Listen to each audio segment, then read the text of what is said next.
Hola, espero estén bien. Vamos a seguir con esta serie de videos para cubrir los contenidos del curso de Yellow Belt. Mi nombre es Adrián Aguilar y la idea de estos videos es poder ayudarlos a desarrollar competencias en resolución de problemas y análisis de datos utilizando la metodología de Mike. Este módulo es el segundo módulo de la fase de implementar, más enfocado en las prácticas para medir la efectividad de los cambios realizados, y para eso vamos a utilizar herramientas como lo son los intervalos de confianza, prueba de hipótesis, el análisis de varianza, y vamos a hacer una breve introducción de lo que son las superficies de respuesta, que es una herramienta de optimización que podemos utilizar para garantizarnos que estamos implementando la mejor solución posible. En el módulo anterior nos enfocamos más en cómo hacer un correcto plan de implementación, y ahora acá vamos a ver las prácticas que nos permiten medir si esas acciones que se implementaron están siendo efectivas, es decir, si tenemos realmente una diferencia significativa en los resultados a partir de las acciones que se implementaron. Para poder hacer una adecuada valoración de si las medidas que se implementaron son efectivas, siempre es importante tomar en cuenta la variabilidad de los procesos, así como lo vimos en el módulo de control estadístico de proceso, y también debemos tratar de entender si existe interacción de los parámetros para ver si realmente la solución propuesta es la adecuada. En ese sentido, entonces, es importante tomar en cuenta no solo el desempeño del proceso, su promedio, sino también su variabilidad para poder comparar antes y el después. De esa forma nos vamos a garantizar que lo que estamos viendo es un efecto realmente de las acciones implementadas y no es simplemente una diferencia por la variación natural que pueda tener el proceso. Una forma rápida de hacer esta comparación de procesos considerando la variación es utilizando el índice de capacidad de proceso CPK. Vimos en el módulo de control estadístico de proceso que yo puedo utilizar este índice de CPK para determinar el porcentaje de defectos que yo tengo en un proceso, y entonces yo podría comparar ese porcentaje de defectos antes y después para determinar si hay una mejora significativa o no dentro del desempeño del proceso con las acciones que se implementaron. Esta es una herramienta bastante sencilla y fácil de aplicar para poder hacer esta comparación del antes y el después y validar la efectividad de las acciones.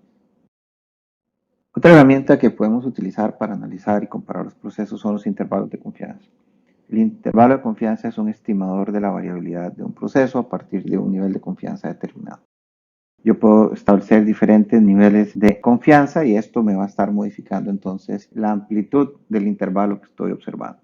En este ejemplo tenemos que para el intervalo de confianza al 90%, los valores van a estar entre el 65 y el 72. Eso quiere decir que el 90% de los datos van a encontrarse entre 65 y 72 para este análisis que estamos mostrando acá. Pero si yo quiero un nivel de confianza del 95%, eso se interpretaría que el 95% de los datos se van a encontrar entre los rangos definidos acá, que en este caso son 63 y 75. La ventaja de los intervalos de confianza es que nos da la información del promedio y de la variabilidad o la amplitud que tiene este proceso, y eso nos permite entonces hacer un análisis bastante sencillo. Entonces ahora vamos a ver cómo utilizar los gráficos de intervalos de confianza. En el primer ejemplo vemos que tenemos varios procesos y definitivamente en el proceso E podemos ver que hay una menor variación, y eso nos lo puede mostrar los gráficos de intervalos de confianza cuando los comparamos uno con otro. De igual forma, en el segundo ejemplo podemos ver también que el proceso F sí tiene una diferencia con relación al resto de los procesos, y entonces también este es otro ejemplo de cómo podemos utilizar el gráfico de intervalos de confianza para evaluar un proceso antes y después. Sin embargo, tiene sus limitaciones porque en algunos momentos estas diferencias no son tan evidentes y necesitamos entonces utilizar herramientas un poco más robustas para determinar si hay una diferencia significativa entre la mejora y antes de la mejora. Esto lo vamos a tratar de explicar mejor con un ejemplo, donde tenemos un proceso que lo queremos optimizar y se hacen pruebas del desempeño a diferentes temperaturas, 80, 90, 100 y 110. Se obtienen los datos y se grafican los datos. En este ejemplo podemos ver que a 90 grados el proceso tiene una mayor eficiencia. Sin embargo, cuando incluimos la variación del proceso, podemos ver que aunque es el mayor promedio, es también el punto donde el proceso tiene la mayor variación. Entonces realmente ya no es tan fácil decidir si esta es la mejor temperatura para trabajar este proceso que está siendo analizado. Si quisiéramos compararlo, por ejemplo, con la temperatura a 100 grados, podemos ver que la temperatura a 100 grados anda a nivel de promedio bastante similar, pero con una menor variación. Entonces la solución acá no es tan fácil de encontrar. Y también si quisiéramos hacer otra comparación, como por ejemplo las diferencias que hay entre trabajar a 80 grados y a 100 grados, también pareciera que no es tan fácil decidir cuál de las dos es la mejor solución. Entonces, para esto vamos a hablar un poco de lo que son la herramienta de pruebas de hipótesis que nos permite determinar de una manera específica si hay o no una diferencia entre los datos que estamos investigando. Las pruebas de hipótesis entonces nos van a ayudar a definir si la diferencia que estamos viendo, considerando la variación de los procesos, es significativa o no. Esto lo vamos a tratar de explicar mejor con un ejemplo. Y para esto vamos a asumir que tenemos dos equipos de natación. El primero es un equipo de natación profesional y el segundo es un equipo de natación amateur.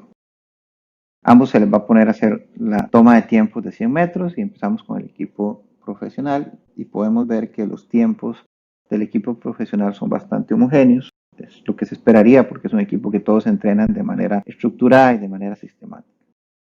Mientras que si hacemos la prueba de 100 metros con el equipo de natación amateur, podemos ver que las diferencias en los tiempos son bastante mayores. Entonces, obviamente porque no todos entrenan de la misma forma y no todos están con el mismo nivel de compromiso y por eso generan un nivel de tiempo bastante más amplio.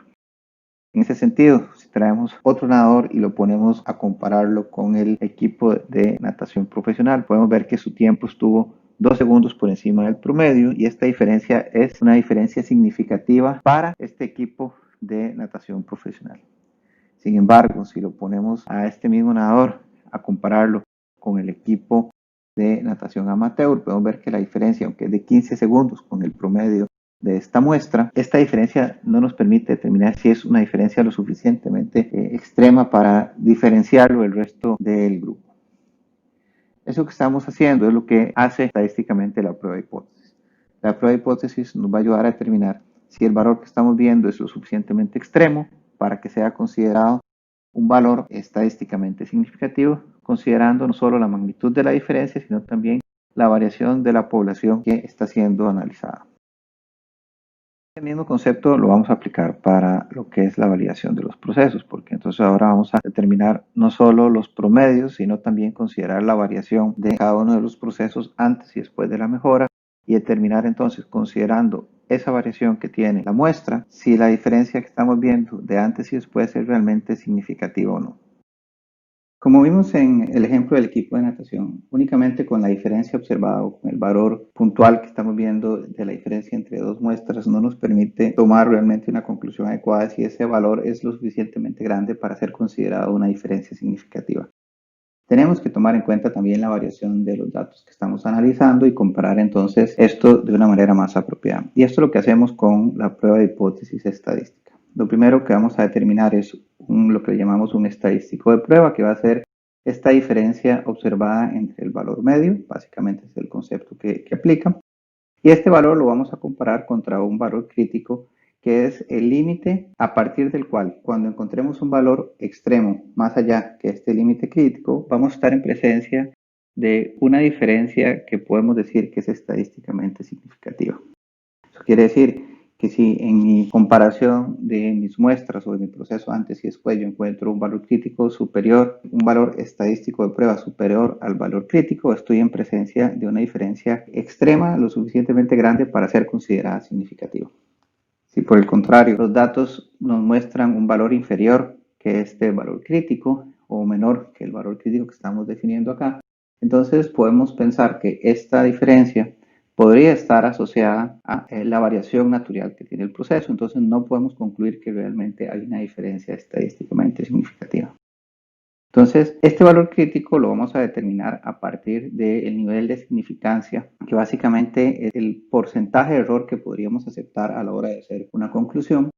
Y este valor de significancia nos va a permitir determinar qué tan lejos o qué tan cerca está este valor crítico del promedio.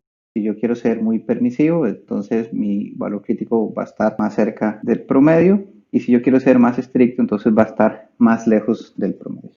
Sin embargo, normalmente vamos a estar utilizando un nivel de 5% o de 0.05 para el valor de P, que entonces eso es un valor, digamos, generalmente aceptable y que nos permite sacar conclusiones sobre las muestras que estamos analizando.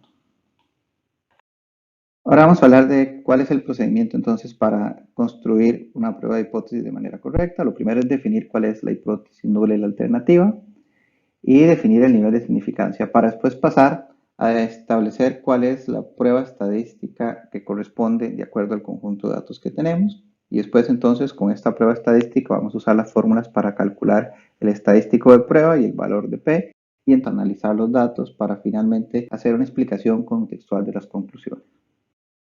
Entonces ahora vamos a entrar específicamente en cómo hacer la definición de la hipótesis nula y la hipótesis alternativa. Entonces vamos a definir qué es la hipótesis nula y la hipótesis alternativa. La hipótesis alternativa básicamente es la prueba que queremos investigar, el fenómeno que queremos probar y que queremos demostrar si hay o no un cambio entre la condición normal y el experimento que estamos realizando. La hipótesis nula básicamente es la hipótesis que confirma el status quo, es decir, que no hay ningún cambio, que no hay ninguna diferencia y que no hay ningún efecto en el proceso que se está analizando. Lo que vamos a hacer es darle el mayor peso a esta hipótesis nula a la hora de las probabilidades para que entonces cuando encontremos un valor de P menor a 0.05, un valor extremo, vamos a estar en presencia de una diferencia nuevamente lo suficientemente extrema para poder confirmar la hipótesis alternativa. ¿De dónde va a determinar si estamos o no en este nivel de diferencia significativa? Del valor de significancia o el nivel de significancia que tenemos que escoger. Vamos a usar normalmente un nivel de 0.05, sin embargo puede ser que tengamos en algunos casos que modificar ese nivel de significancia. Nuevamente el nivel de significancia nos va a identificar qué tan extremo es este valor o queremos que sea este valor para que lo consideremos como una diferencia estadísticamente significativa. Esta parte es fundamental a la hora de hacer una prueba de hipótesis porque la prueba de hipótesis únicamente me va a confirmar si yo tengo o no esta diferencia significativa, es decir, me va a confirmar si yo estoy aceptando la hipótesis alternativa. Esto no implica que se confirme el status quo. Si yo quisiera evaluar el status quo, tendría que hacer una prueba y plantear la prueba para evaluar que no hay diferencias. Entonces es un poco complicado, pero eso lo vamos a ir conversando un poco más en las siguientes etapas.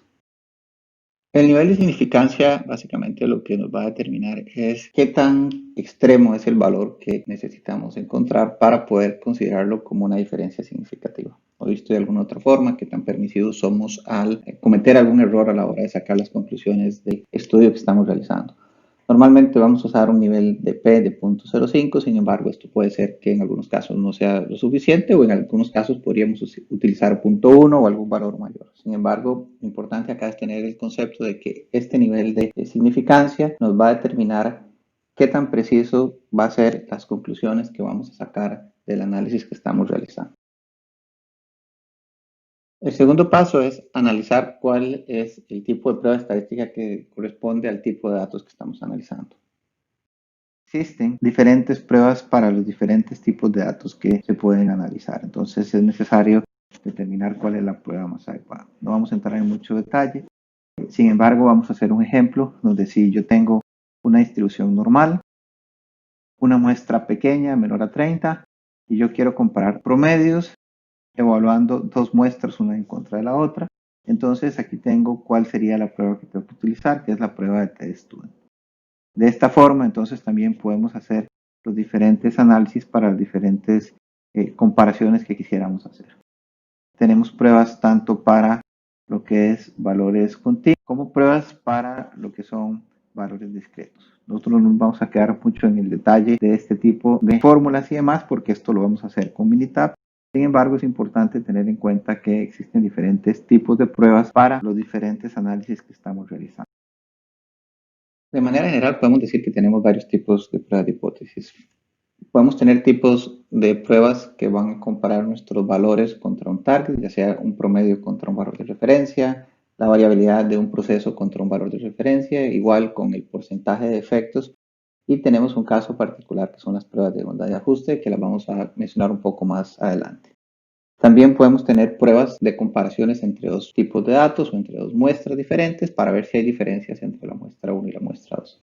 Tenemos igual pruebas de promedios, un tipo especial que son muestras pareadas, que las vamos a mencionar también un poco más adelante. Y luego comparación de varianzas entre dos diferentes poblaciones o porcentajes de efectos entre dos tipos de muestras que se estén analizando.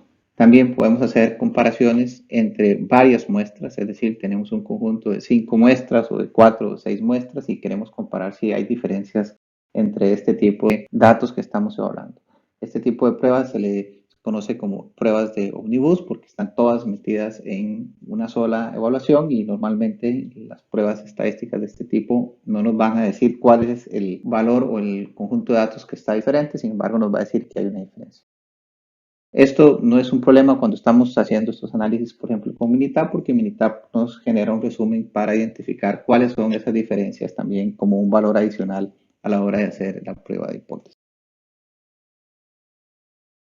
Ahora vamos a explicar un poco el par de casos particulares que mencionamos anteriormente, empezando por la prueba chi cuadrado. Esta es una prueba que nos ayuda a determinar la independencia entre algunos valores y nos permite utilizar valores categóricos o atributos para hacer el análisis.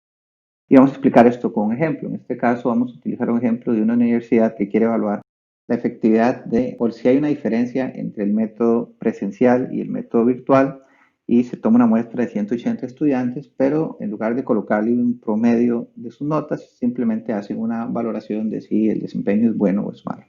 Entonces estamos en presencia de una variable categórica y para eso entonces vamos a usar las siguientes fórmulas para calcular el nivel de significancia que hay entre los dos diferentes métodos o si hay una diferencia significativa entre ambos métodos. Vamos a calcular entonces un valor esperado y después de ese valor esperado lo vamos a utilizar la fórmula de abajo para determinar el nivel de chi cuadrado. Y ese chi cuadrado lo vamos a comparar contra el valor crítico que lo vamos a buscar en una lista de tablas que hay para este tipo de distribuciones, utilizando unos grados de libertad que se calculan como las filas -1 y las columnas -1, que en este caso sería 3.84. Lo que quisiera decir que nuestro valor calculado es mayor que este límite crítico, lo que quiere decir que entonces sí hay una diferencia entre el método presencial y el método virtual para el ejemplo que estamos mostrando acá. El otro caso que vale la pena explicar es el de las muestras pareadas y para esto vamos a usar el ejemplo del equipo de natación y un grupo de entrenadores quiere evaluar la efectividad de un nuevo método de entrenamiento. Sin embargo, hay que considerar que hay diferencias importantes entre los diferentes nadadores. Entonces, hacer una comparación contra esta población pudiera no ser lo suficientemente adecuada. Entonces, para quitar el efecto de la diferencia que hay entre la línea base de cada uno de los nadadores, se hacen los tiempos antes y se le hace una medición a cada uno de los nadadores después del entrenamiento. Entonces, se toman los datos y aquí se puede ver que para cada uno de los nadadores se le hicieron un muestreo antes y después. Como es el nuevo sujeto que se está muestreando en las dos condiciones, antes y después, o sin y con el nuevo plan de entrenamiento, entonces podemos decir que este es el caso donde tenemos unas muestras pareadas. En este caso, las pruebas de hipótesis lo que va a hacer es una evaluación de si hay o no una diferencia entre la muestra 2 con la muestra 1, o sea, si no hay diferencia estaríamos hablando de 0 y la prueba de hipótesis va a evaluar si esta diferencia es 0 o no. Entonces, este tipo de pruebas nos sirve para quitar el efecto que pudiéramos tener del sujeto que estamos evaluando con dos tipos de experimentos o dos tipos de procesos que estamos comparando. Una vez que identificamos cuál es la prueba estadística correspondiente, vamos a utilizar las fórmulas para cada uno de los casos para determinar entonces el estadístico de prueba, comparar este valor contra el valor P y analizar los datos. Como mencionamos al inicio, para poder determinar si hay una diferencia o no significativa, vamos a establecer un nivel crítico que lo vamos a determinar a partir del nivel de significancia y vamos a comparar nuestro valor calculado. Y nuestro valor calculado nos debería de decir si estamos más lejos o más cerca del promedio en comparación con el nivel crítico que tenemos acá. Y si estamos en un valor más extremo que el nivel crítico, entonces podemos decir que hay una diferencia significativa. Pero si encontramos que nuestro estadístico de prueba es menor que nuestro límite crítico, vamos a estar en una condición donde no podemos decir que hay una diferencia significativa. Esto no implica necesariamente que sean iguales, simplemente que no podemos decir que hay una diferencia, que es lo que estamos investigando. Como cada una de las diferentes pruebas estadísticas, de acuerdo al tipo de datos, utiliza una fórmula diferente, para eso vamos a utilizar el valor P. El valor P se puede calcular para todas las pruebas y entonces esto es una herramienta o un valor mucho más fácil para comunicar los resultados de una prueba y para comparar resultados entre diferentes estudios. Entonces el valor P lo vamos a utilizar como la referencia para determinar si hay o no una diferencia significativa o no, un efecto entre los diferentes elementos que estamos evaluando. Para calcular el valor P, entonces normalmente vamos a utilizar el tipo de datos que tenemos, si es discreto, el tamaño de muestra nos va a afectar un poco, y tenemos tres casos particulares. Tenemos el caso de la prueba de dos colas, donde tenemos una prueba de hipótesis que lo que anda buscando es si mi valor es diferente, entonces yo necesito darle probabilidad antes y después al valor extremo que aparezca. Yo también puedo tener el otro caso, que es que yo estoy buscando un valor mayor, entonces solamente vamos a asignarle todo el porcentaje de este valor crítico hacia la derecha de la distribución, y si es un valor menor, entonces más bien estamos buscando un valor hacia la izquierda de la distribución que estamos evaluando. Existen algunas limitantes y alguna discusión alrededor de si el valor P es el valor adecuado para hacer este tipo de pruebas. Sin embargo, vamos a mencionar un poco cuáles son esas limitantes. La primera es si el nivel de 0.05, que es el valor generalmente aceptado, es suficiente evidencia para rechazar lo que es la hipótesis nula. En algunos casos este tipo de pruebas no tienen, o este tipo de precisión no es lo suficientemente buena para todo el tipo de investigaciones que estemos realizando. Entonces, acá lo que hay que tener en cuenta es que dependiendo del nivel de precisión que se tuviera que realizar, pudiéramos tener que evaluar si ocupamos un nivel P de 0.01 o algún otro nivel un poco diferente. Sin embargo, en la mayoría de los casos, el valor de 0.05 debería ser suficiente para los experimentos que estamos evaluando. La otra consideración importante es que, aunque el valor P nos va a llegar a decir en algún momento que podemos rechazar la hipótesis alternativa, esto realmente no implica que la hipótesis nula es cierta. Recuerden que la hipótesis nula es el status quo, pero si yo estoy haciendo una prueba de si mi valor es mayor que un valor de referencia y mi hipótesis alternativa es rechazada, eso no quiere decir que los valores son iguales. Es bien importante entonces, si yo quiero hacer una evaluación de si existen o no valores iguales, entonces desde la prueba de hipótesis yo tengo que plantear adecuadamente que mi hipótesis alternativa lo que está buscando es encontrar que son iguales. Nuevamente, por la hipótesis alternativa me va a ayudar a determinar si mi experimento está siendo confirmado o no. Entonces, el valor P nos va a decir si se puede confirmar o no, pero no nos puede decir sobre las condiciones del status quo.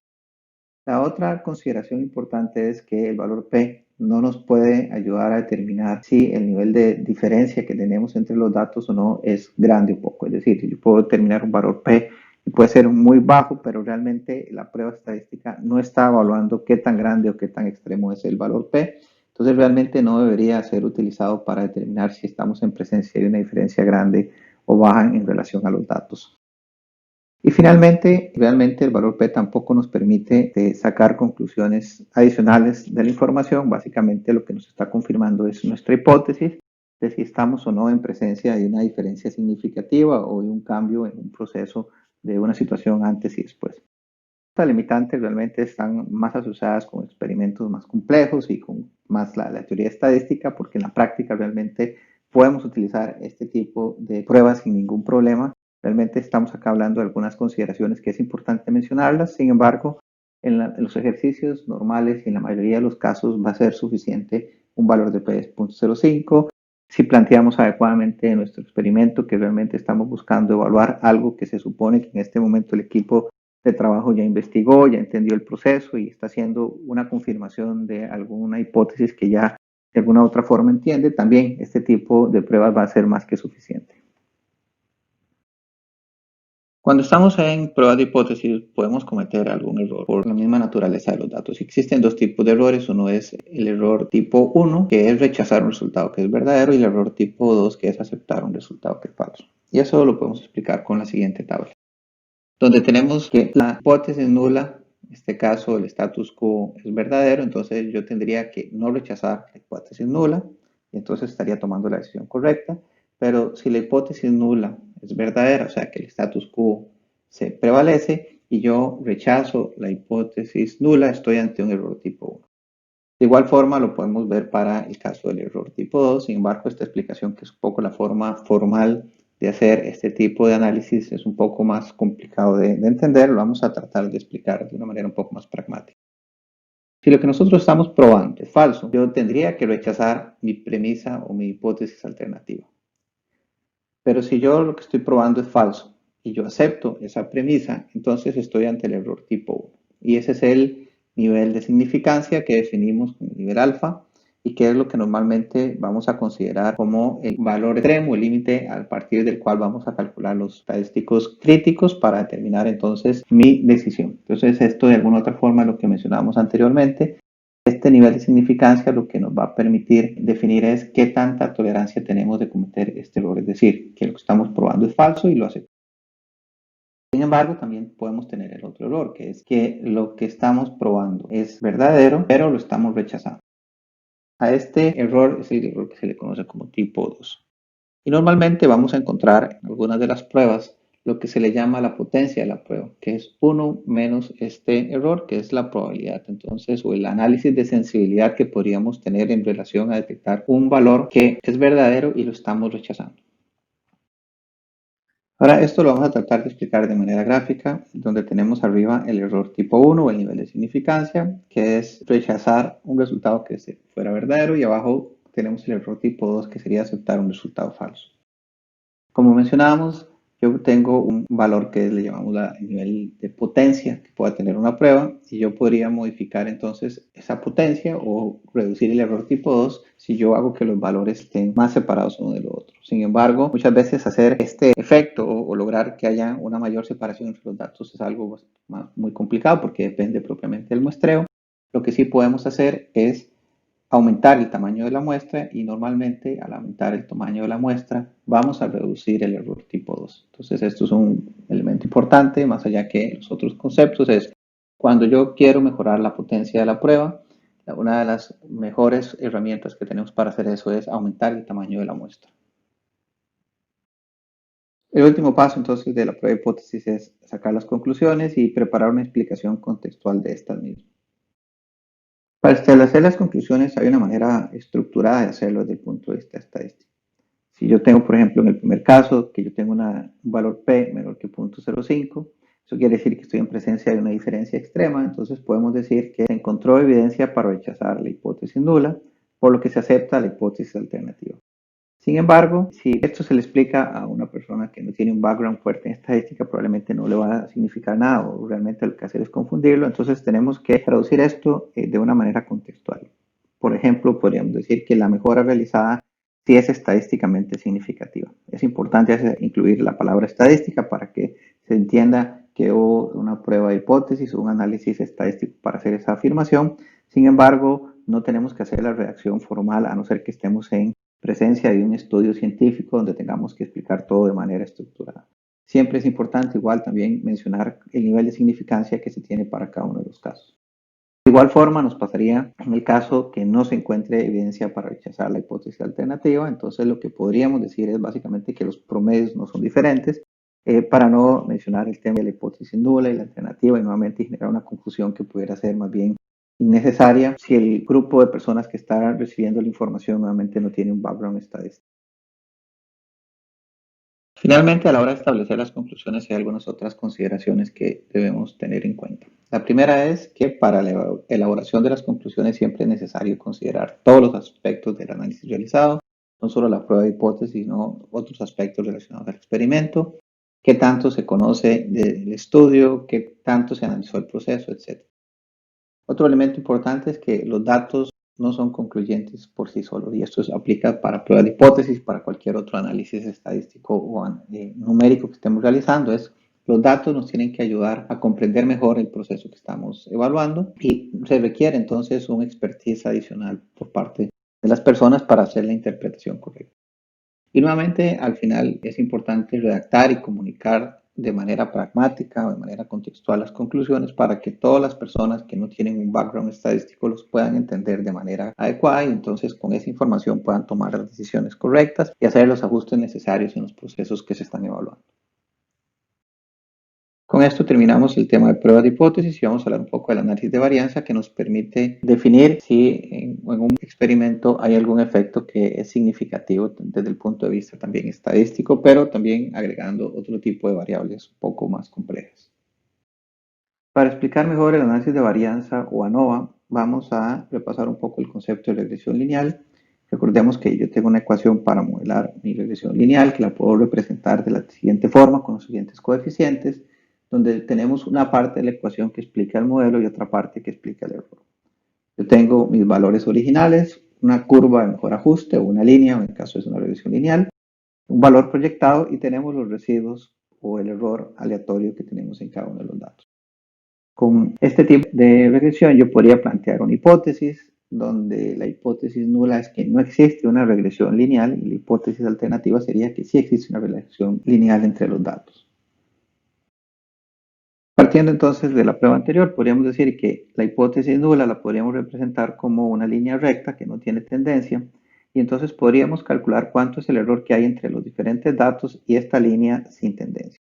A esto se le conoce como el error total de los datos y normalmente cuando lo estamos analizando lo que hacemos es que sumamos cada uno de los diferentes errores individuales al cuadrado y por eso también lo vamos a llamar como la suma de errores al cuadrado. De igual forma podemos calcular el porcentaje de error que lo explica el modelo y es colocando entonces mi línea de tendencia, mis valores proyectados de la línea de tendencia y calcular cuánto es la diferencia que hay entre la condición de cero tendencia, que sería lo que representa mi hipótesis nula, y entonces aquí podemos ver cuál sería la suma de los errores del modelo, que representa básicamente cuánto del error en los datos está explicado por el modelo. O visto de alguna otra forma, esto podríamos decir es qué tanto de la variación que estamos observando es explicada por el modelo que estamos analizando. Finalmente, para completar nuestra ecuación, necesitamos determinar cuánto es el porcentaje de variación del error del modelo y entonces básicamente vamos a utilizar el cálculo del error de cuánto es la proporción de los datos que el modelo no puede explicar y que nuevamente lo que va a pasar es que entre más juntos estén los datos, más bajo va a ser este error.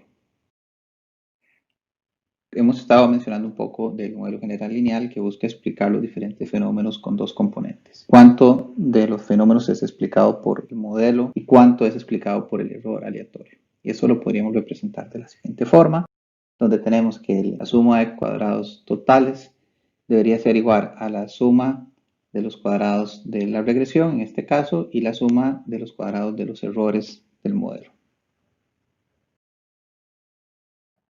Visto de otra forma, entonces podemos decir que cuando yo tengo una línea con una tendencia pronunciada, mi suma de cuadrados del error va a ser bastante similar a mi suma de cuadrados totales, nuevamente lo que quiere decir que el modelo explica bastante bien la variación de los datos.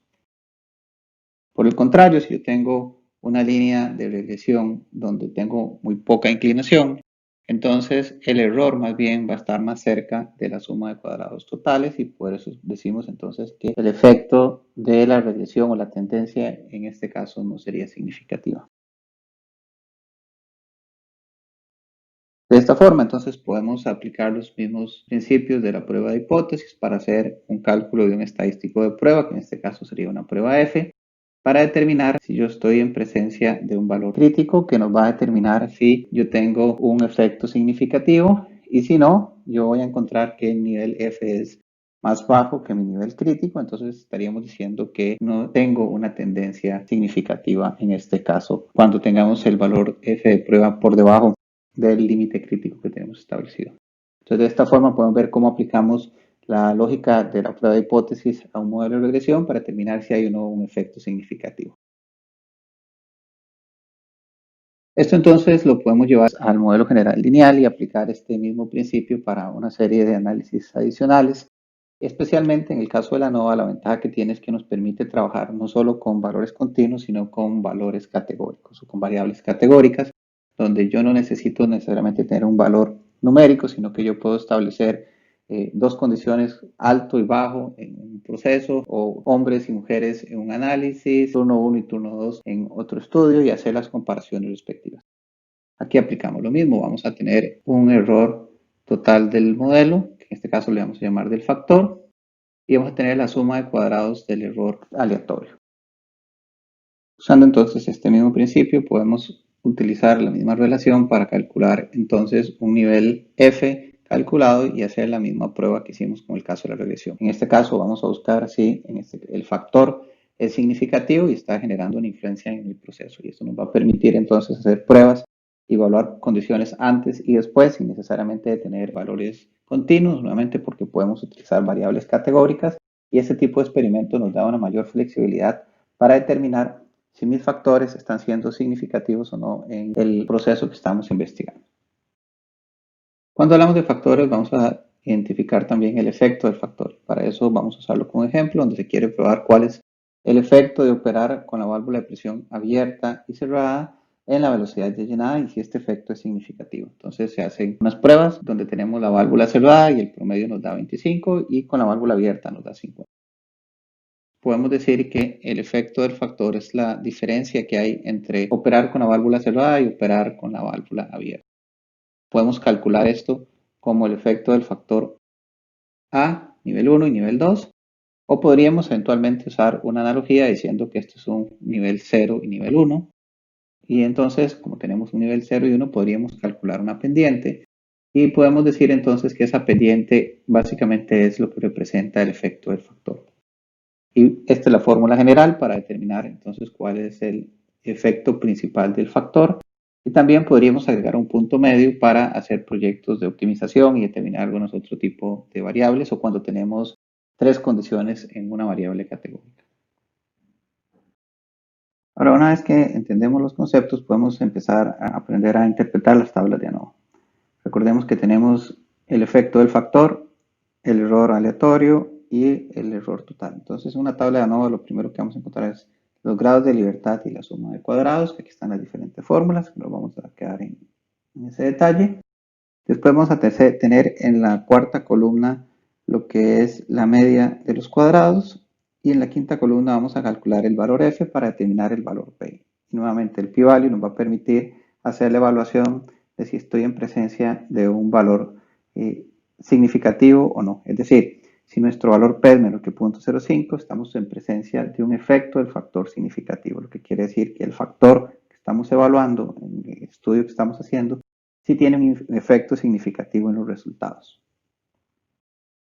Entonces, con el ejemplo de la válvula, básicamente aquí tenemos que el factor es la posición de la válvula y tenemos dos posiciones, abierta y cerrada.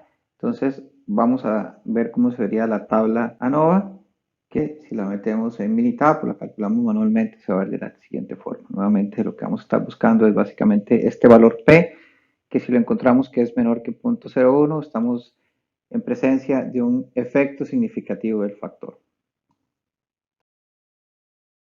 De la misma forma que hacemos el análisis de ANOVA de un solo factor para dos niveles, podemos utilizar las mismas fórmulas para determinar si hay un efecto significativo con varios niveles en el factor. Es decir, tenemos un único factor, pero varios niveles. Alto, medio, bajo, muy alto.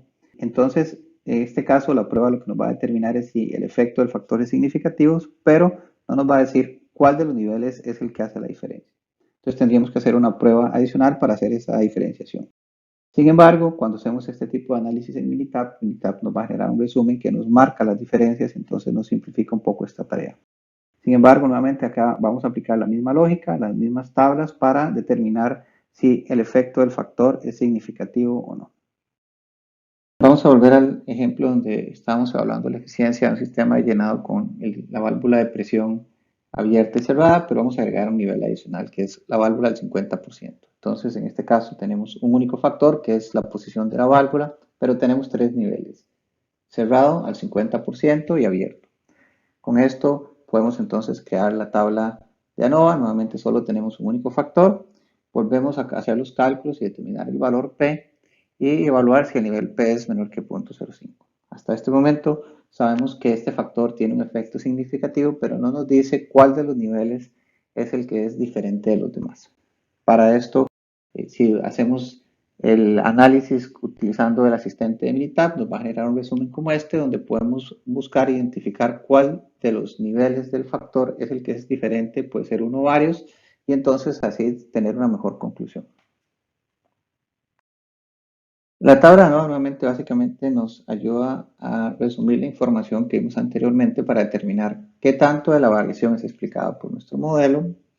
Con esto vamos a poder hacer nuestra prueba de hipótesis, identificar el valor P y determinar entonces si estamos en presencia de un efecto significativo. Hasta ahora hemos hablado de la tabla de ANOVA de un solo factor, pero también podemos tener una tabla de ANOVA con dos o varios factores. En ese sentido, si tenemos un único factor, vamos a tener dos niveles, vamos a hacer un plan de muestreo como lo vimos en el ejemplo de la válvula, considerando el nivel 1 y el nivel 2.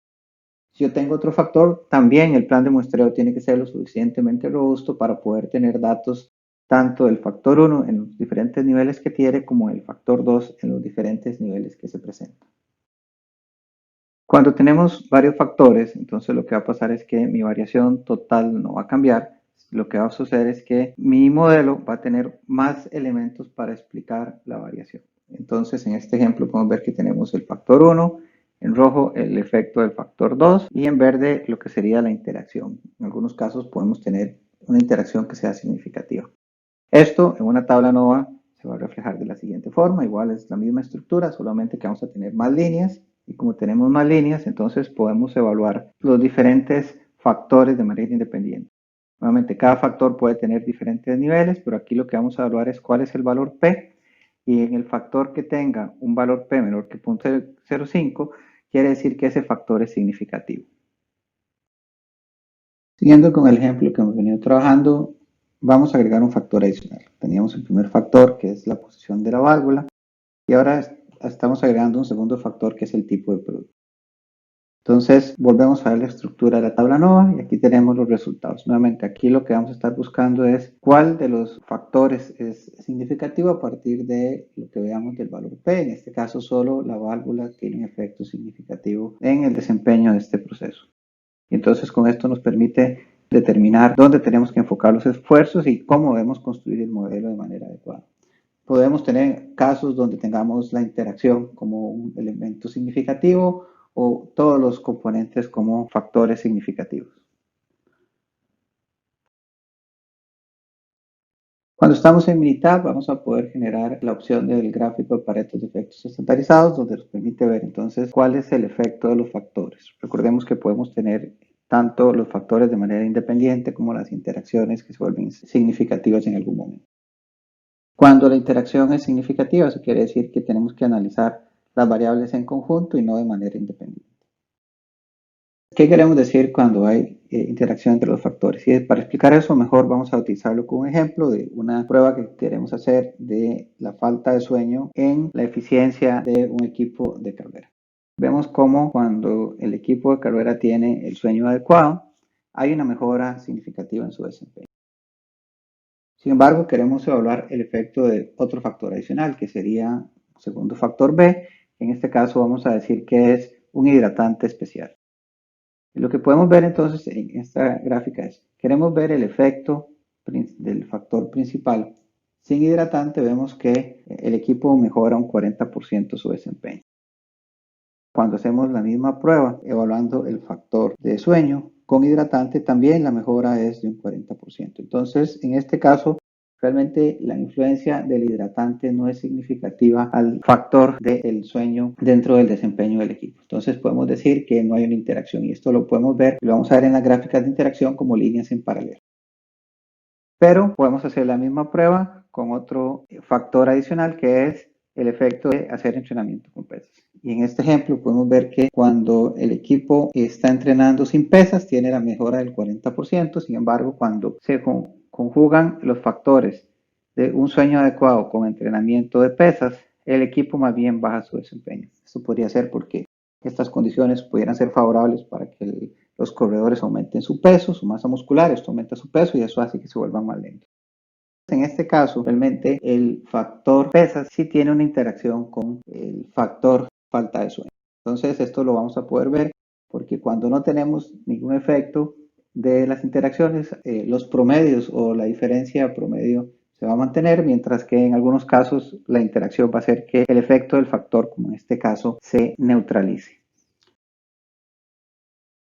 Este es otro ejemplo de cómo podríamos encontrar alguna otra gráfica donde encontraremos que hay una interacción. Lo que vamos a tratar de interpretar de estos gráficos de interacciones es que cuando las líneas son paralelas no hay una interacción y cuando las líneas no son paralelas tenemos una interacción. Finalmente, estas herramientas nos permiten hacer la valoración de si hay o no un efecto significativo de mis mejoras en el proceso. Recordemos que estamos en un proyecto de IMAIC. En esta etapa estamos tratando de evaluar la efectividad de algunas medidas implementadas Y para eso entonces vamos a usar pruebas de hipótesis o análisis de varianza para determinar si realmente la mejora que estamos haciendo o la diferencia en los resultados que estamos viendo se debe a las acciones que se implementaron por parte del equipo de mejora. También este tipo de análisis como la ANOVA y la regresión múltiple también nos permiten hacer la optimización. Como vimos en algún momento en el módulo de regresión múltiple, yo puedo construir un modelo y este modelo me puede servir para hacer una optimización de mi sistema. Cuando tengo una única variable, un único factor, estamos en presencia de una relación lineal que es bastante fácil de explicarla, pero cuando tenemos diferentes factores y especialmente cuando tenemos interacciones, probablemente esta gráfica no sea tan fácil de visualizar. Con las herramientas de ANOVA regresión, podemos generar un gráfico de superficie de respuesta que nos permite encontrar el rango, el ámbito de los valores entre los cuales, trabajando en esas condiciones, yo voy a encontrar la solución óptima. La solución óptima a veces puede ser el valor mínimo, el valor máximo o inclusive puedo buscar un valor objetivo.